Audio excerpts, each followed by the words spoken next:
นี่นี่อ๋ออ๋อโอ้โหมันให้กูแล้วจัดไป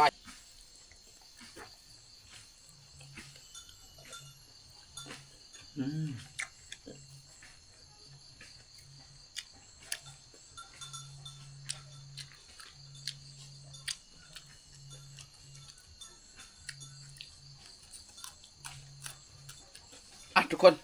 เดี๋ยวมื้อนี้สิชวนทุกคนไปหากินทุกคนเลยไปใส่เบ็ดนี่ใส่เบ็ดป้อมน้ำฝนตกแต่เนี้ยกำลังสิเศร้าแต่ว่าน่าจะบ่เศร้าน่ะเดี๋ยวก็สิตกเพิ่มอีกนี่เบ็ดทุกคนเดี๋ยวไปใส่เบ็ดตัวนี้ไปหาคุดเหยื่อก่อนทุกคนเลยคุดเหยื่อขี่กระเดือนเดี๋ยวไปน้ำกันทุกคนรับประกันว่าค่อยไปแล้วมันได้นะคันฝนตกแต่ยามแรงค่อยก็ไปหายิ่งเอายามแรงยามฝนแบบนี้ก็ไปใส่เบ็ดหรือไปอ้อยไปแซ่เบ็ดทุกคนพอได้ไปนะไปน้ำกัน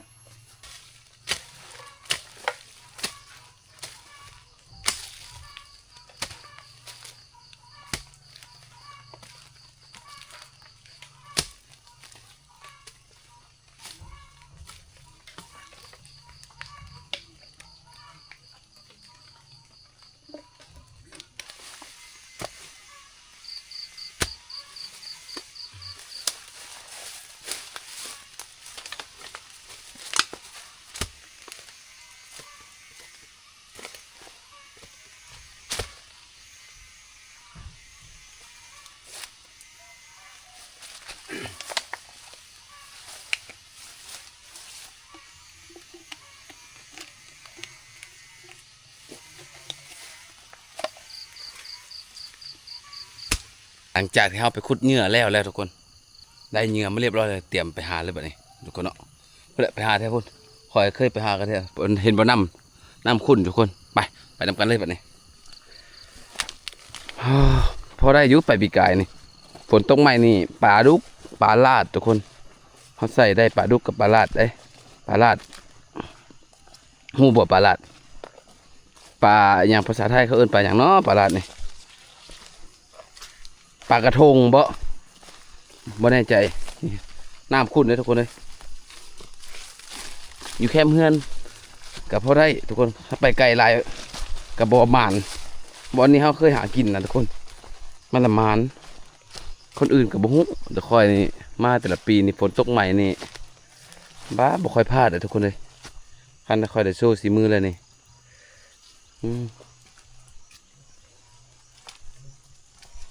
มาหามาดูแถวนี้มาดู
อาจจะบริถ่ายหมดทุกอันเลยทุกคนเลย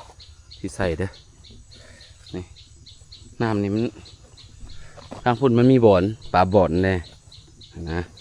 ก็เลยน่าจะดีกายมาใช้ได้3-4 ตัวได้ปลาดุกใหญ่ได้ตัวใหญ่ก็มีตัวน้อยก็มีตัวใหญ่เลยปลาดุกหน้าคอยหักเห็นตัวใหญ่แถวนี้ ก็บ่แม่นปลาดุกด่างดอกเนาะมันก็เป็นปลาดุกธรรมชาตินั่นแหละ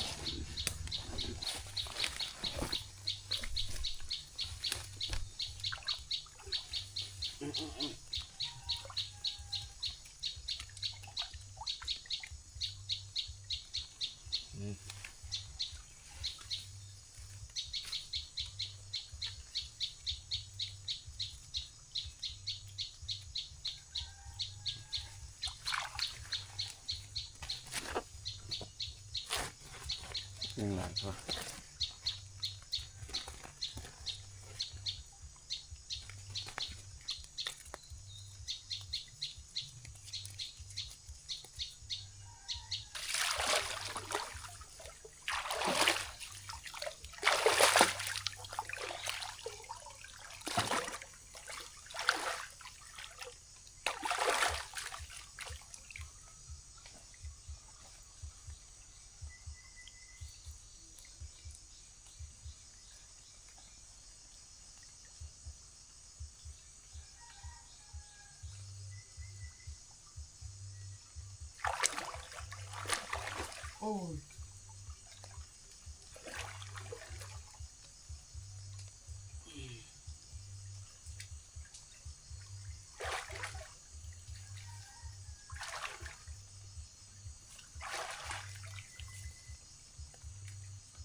หลังมาทุกคนหลังจากที่เขาใส่หมดแล้วเขาก็จะไปอยู่เพราะว่าบหลายปานใดเนาะ20อันหมดแล้วใส่เท่านั้นแหละเดี๋ยวเขาจะไปพักก่อนจาก30 นาทียังค่อยมายามเนาะทุกคนเนาะจะค่อยมา3มึงได้บ่เขาก็บ่แน่ใจโดนแล้วตั้งแต่พุ่นแหละยามฝนปีกายพุ่นแหละบ่ได้ใส่เบ็ดทุกคนเพราะว่าหมดยามฝนแล้วเขาก็บ่ได้เฮ็ดเนาะเขาก็มีแต่หายิงเอาหั่นน่ะมาทุกคนมาหาเช้าแถวแคมน้ำนี่ก่อนหาบางหน่อมีหน่อบ่โอ้หน่อก็ขึ้นอยู่ได้ล่ะคุณโอ้ได้มาหาหน่อกินแล้วบ่ทันขึ้นเนาะหน่อซอดทุกคนเลย เดี๋ยวจะมาเช้าอยู่แถวนี้ท่าจักหน่อยจัก30 นาทีเนาะ30 นาทีไปแล้วครับลงยานก้องเหยียบน้ำเลยก็เลยเหยียบน้ำซอดเกือบกันเลยโอ้โหเหยียบน้ำทุกคนเลยเรายังออกไปไหน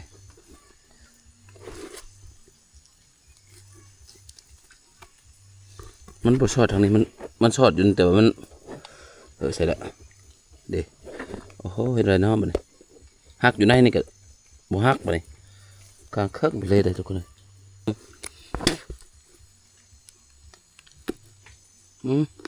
อย่ามันหักค่าก็ได้แต่ว่าเขาทางนี้เขาก็หักแล้ว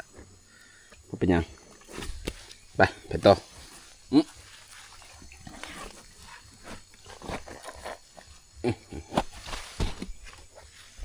ไปต่อ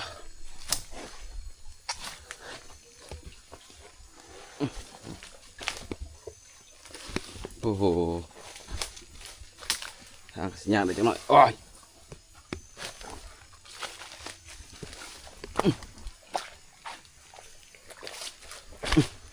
เอ็กซ์ได้สัมบ่ทุกคนผมบ่แน่ใจไปลองเบิ่งได้ให้ก็ยังดี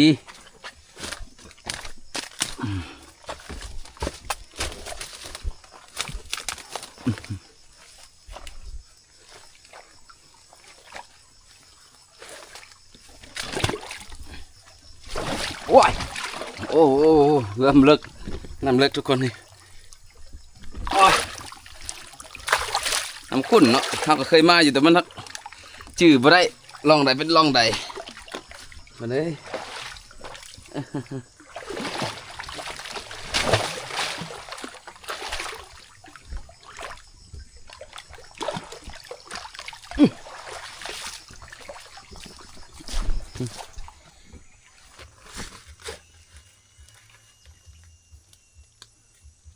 โอ้ยหมดเนี่ยบ่ถึกบ่ให้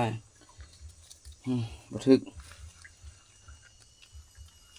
ง่ายบ่ใส่กันทุกคนเลยบ่ถึกแล้วง่ายบ่ใส่กันมันตัวนี้ข้างหลังถึกบ่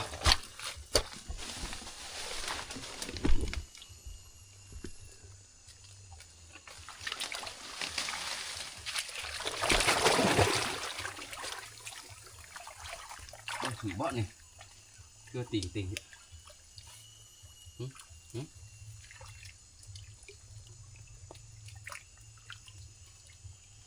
โอ้ยผมไปง่ายบอลไม่มันอยากน้ำอยากไหลทุกคนเลยอยากสืบกันได้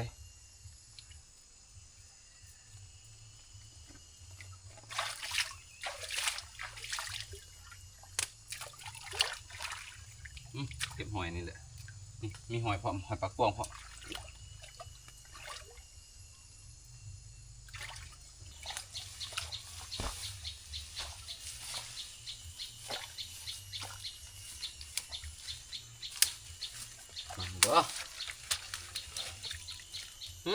ตึงมืออยู่ทุกคน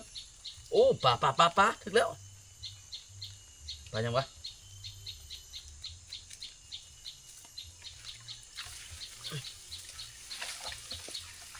ถึงบ่ถึงแล้วบ่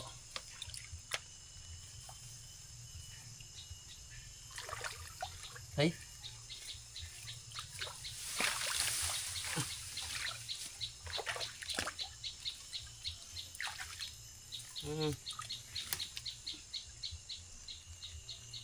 เดี๋ยวนะ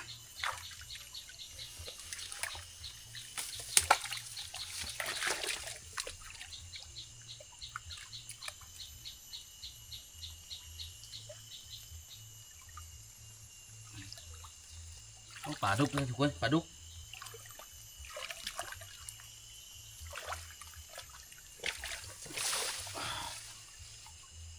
เสร็จละ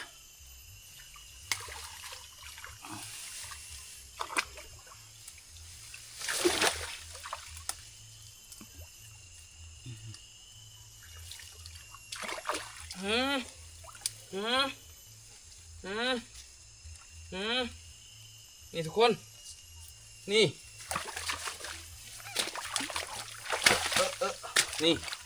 นี่โอ้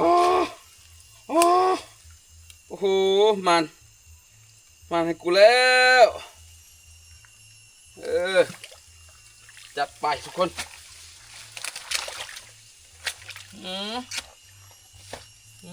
นี่มาเลยนะ ยังดิ้นเรียบอยู่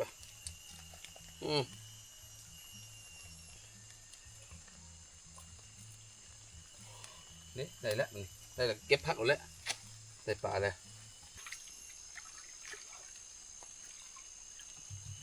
ได้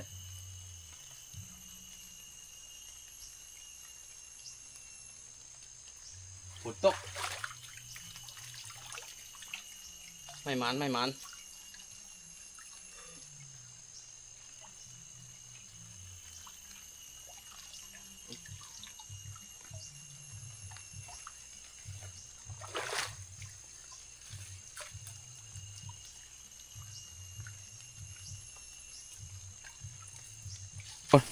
หลังจากได้ปลาแล้วเนาะได้ปลาแล้วก็เมื่อแล้วได้แบบนี้มาให้กินจักสิเฮ็ดหยังกินเดี๋ยวมาคิดเมนูอยู่เพื่อนแต่ตอนนี้เก็บผักเมื่อก่อนแล้วขั้นบ่แจ่วกะลาบขั้นบ่ลาบกับแม่นปิ้งบ่ปิ้งก็ต้มอยู่นั่นแหละทุกคนมาไปกลับบ้าน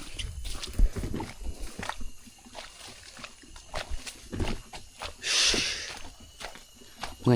อยเดี๋ยวสิได้ทุกคนเลยโอ้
มาทุกคนลาบปลาดุกได้เรียบร้อยแล้วอันนี้หัวมันสวยเด็ดหัวมันนี่ผักกับข้าวเหนียวนี่เด้อกินน้ำกันทุกคนก่อนจะกินต้องเป๊กอันนี้ก่อนอย่าให้มันเห็นโลโก้บุ้งหูของอย่าให้มันหูแต่ว่าคนเคยกินหูเลยอยู่แล้วเป๊กก่อนจักหน่อยก่อนกินข้าวแซ่บทุกคนเลย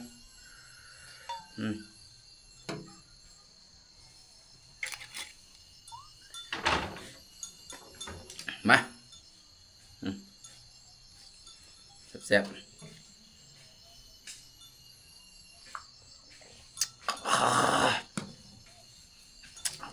บอกให้กินเพี้ยวนี่นะ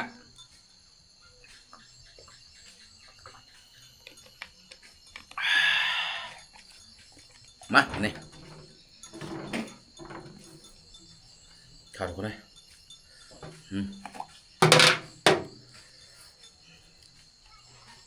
ผักกูด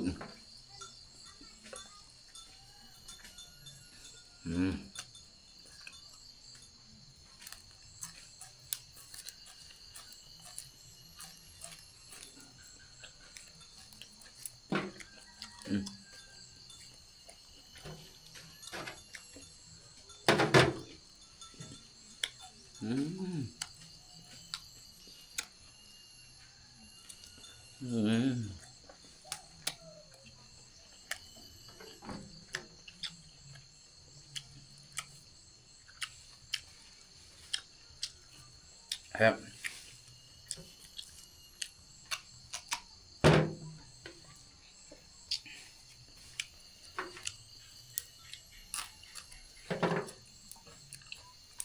มาเอง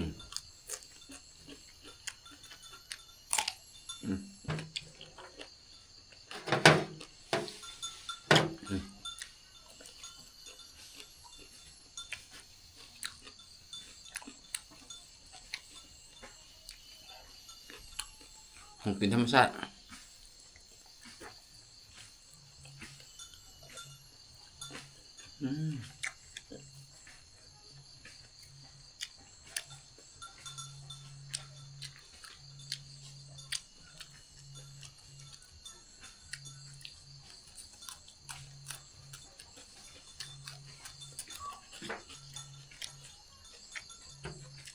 หอมมะแขนทุกคนใส่มะแขนเข้าไป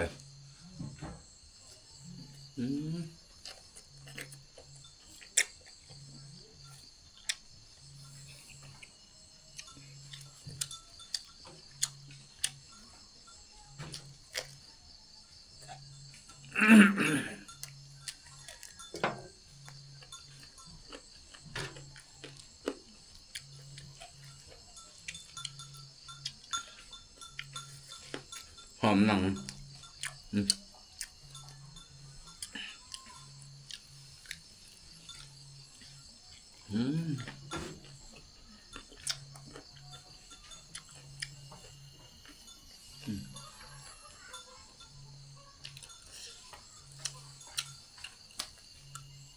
ผักชะพูข้าว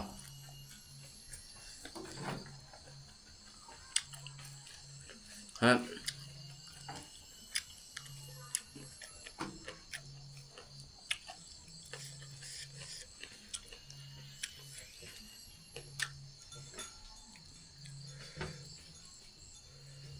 ส่วนนี้ก็แซ่บอยู่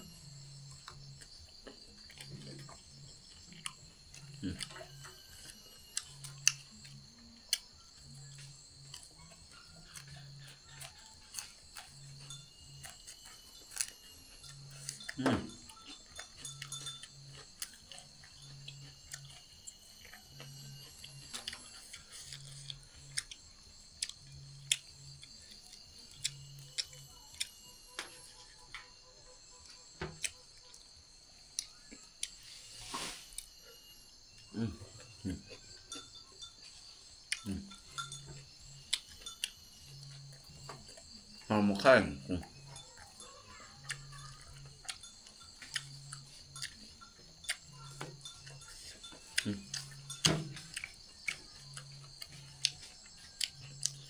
กินลาบเป็นก้อยพักกับหลายๆแซ่บ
อีก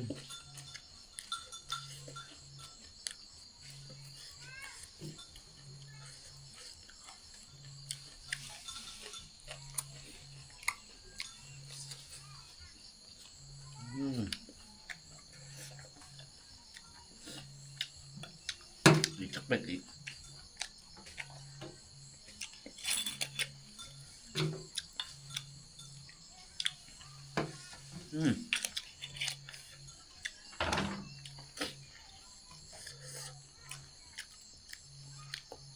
มันพอดีกินข้าวแซ่บทุกคน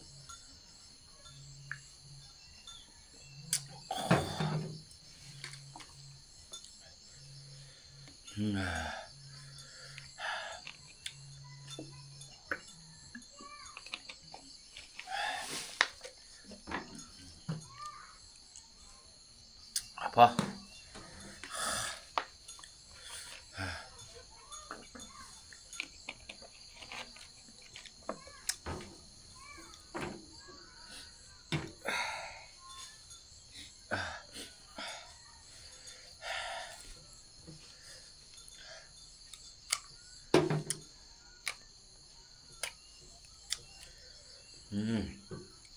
สองเป็กห่อนหน้าห่อนเลย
อันหงสองเป็กมึนหัวเลย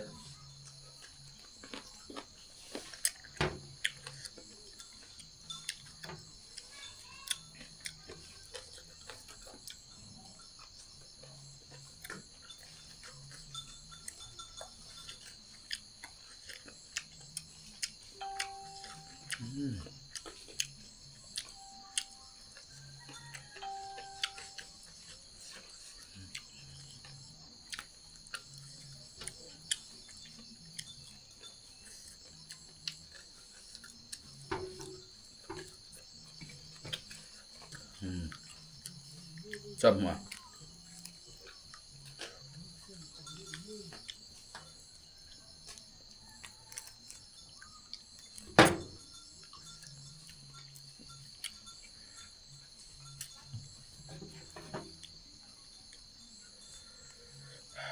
อิ่ม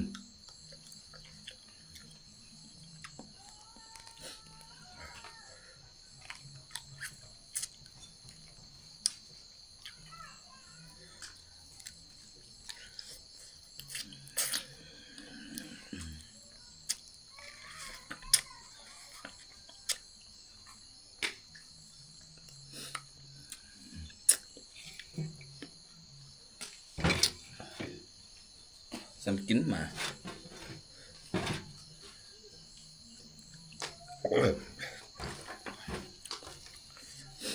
อิ่มมามัดยำ